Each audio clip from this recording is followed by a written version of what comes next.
Maria Atisa Manalo, handa ng masungkit ang corona sa Thailand para sa Miss Universe 2025 competition.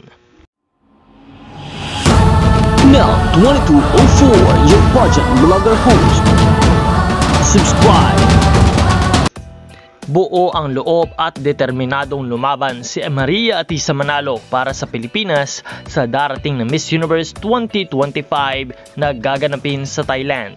Sa kanyang taglay na ganda, talino at puso para sa serbisyo, handang-handa na si Atisa na suungin ang isa sa pinakamatitinding laban ng kanyang buhay, ang korona ng Miss Universe.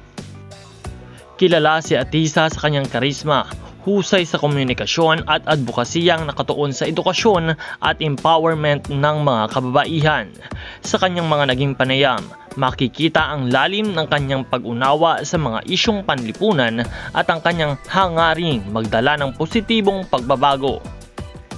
Bukod sa kanyang training sa Q&A, pasarela at public speaking, nakatanggap rin siya ng suporta mula sa iba't ibang bigating mentors at beauty queen veterans. Ayon sa ilang insiders, kabilang si Atisa sa mga tinutukoy na international pageant analyst bilang dark horse ng kompetisyon. Isang kandidatang maaring biglang manguna at manggulat. Sa kanyang kahangahangang determinasyon, suportado siya ng buong bansa. Kung makukuha niya ang corona, siya ang magiging ikalimang Miss Universe mula sa Pilipinas.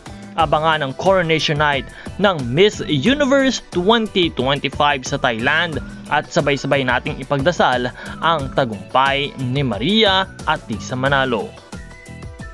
Marami pang mga updates at mga bagong balita ang ating ibibigay kung kaya't patuloy na umantabay sa channel na ito. Huwag kalimutan na mag-subscribe dahil para laging updated ka.